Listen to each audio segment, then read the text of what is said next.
These cost £40 a pair. They have an extra 13 litres of usable luggage. They're supposed to be completely waterproof, but there's one slight problem. A quick disclosure before we continue. Lomo sent me these bags free of charge. They've not paid me to make the video, and they've had no say in what I'm about to say about these bags. So everything you hear and see on the video is my honest opinion of them. So let's get into it. So how much weight I'm actually going to save by fitting these? Let's weigh the top box first. 4.99, so 5 kilos. So I'll add the Lomo bags. 0.92. So we're going to save around about 4 kilos. So just to be sure this is definitely waterproof, here's my compressor. My toolkit's in there. And I'm going to stick a dry piece of kitchen roll in and we'll test it.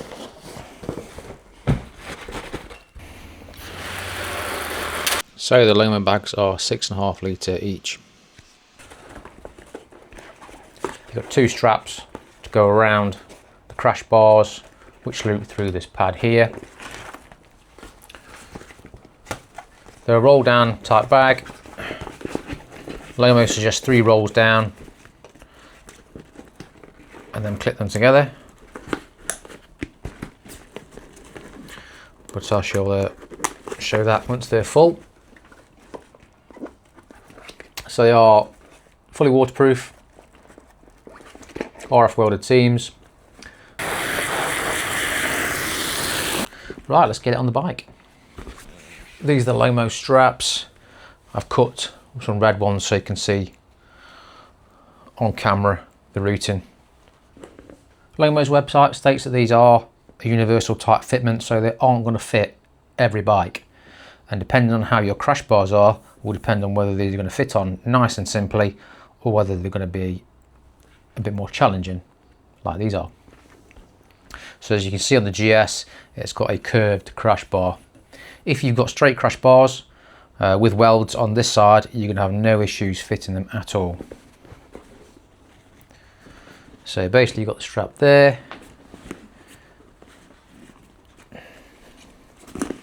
So it wraps around through the side of the bag and then through the buckle. And you basically do that for each side. Through the side of the bag and then through the buckle. So that's the bottom one loosely done. And that is how they should sit on the bike. But as you can see, because the GS has no straight bar here, nowhere for these straps to get any purchase on, and no friction, they just move completely to the side. So that really isn't any good. So other option then is to wrap the straps to create a bit of friction. So we'll try that.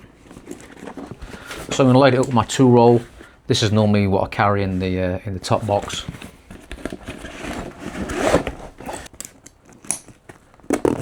You can also use the top strap around the top of the crash bar as well. So the standard way of just wrapping it around the bars won't work on a K25 GS Adventure. You are going to have to wrap it a couple of times to create that bit of friction.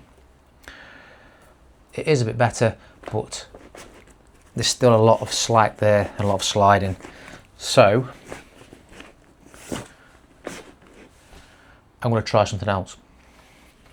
So to try and get a bit more friction on this crash bar, I've cut out a piece of bicycle inner tube. I'm going to wrap it around the crash bar just to give the strap something a bit more to grip onto. I'm just going to secure it with a couple of cable ties. If you are going to do this method, just make sure you push the cable tie heads in, because you don't want them chafing on the bag and causing a hole. So what I've also done is, instead of going across and around the back, around the front, sorry, I've crossed them over, so the bottom strap, this will be the bottom it's on, is going to the top strap, trying to create a diagonal angle across these straps to hopefully give them more of a straight run rather than pulling against themselves with no friction, or with less friction. So I'm taking this one over the top bar and then round the back.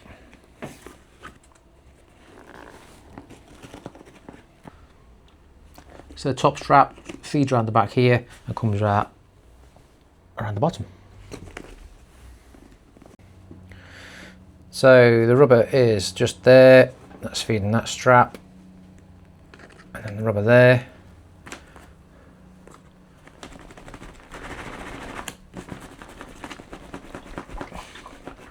They seem to be a lot more, they're a lot more fully secure now. So that's got them on a lot tighter. So you don't have to do this modification if you don't want to. You could just wrap the straps, but bearing in mind you will start to run out of strap length when you do that. Also, another thing to be aware of is if you when you tighten them up, you're then compressing the bag. It makes it harder to get things in and out. So you do need to make sure you've got enough tail left over to allow you to access the bag fairly easily. So how much kit can we actually get in one of these? So this is the standard gear I carry in my top box every time I go out. Compressor, disc lock, tyre repair, and my Lomo tool bag.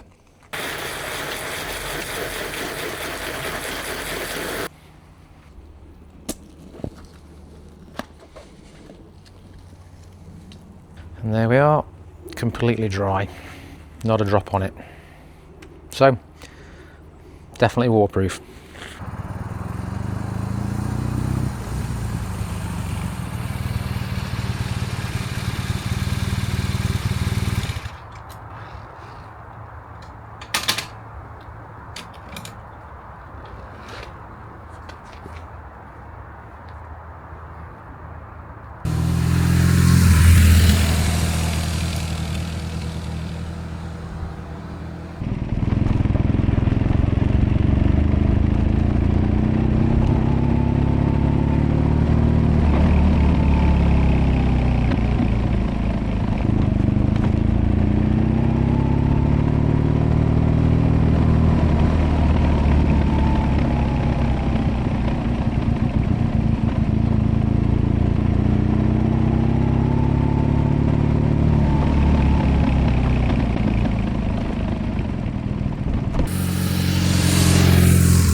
You obviously got to get the GS in its natural off-road environment. Starbucks. Who are these bags for? They're going to be for the person that wants value for money. They want to buy from a UK company. They want that extra capacity, even though things like the GS have got plenty of luggage capacity, they may want just a bit extra. And there's somebody that's not going to be wanting to be taking the bags on and off constantly because they are quite fiddly. So who aren't these bags for? They're not going to be for the person that needs security because they are soft luggage. They are inherently easy to get into and easy to take off the bike fairly easily. So if that's your main priority, they're probably not going to be for you. So far so good. They're a good value. They fit relatively well, all things considering the curved crash bars on the GS Adventure. I've had to do a little bit of tinkering to get them to fit properly, but so far I'm happy with them. Time will tell whether they stay on the bike or not. If they stay put and they continue to perform as they have done so far, they will be remaining on the bike.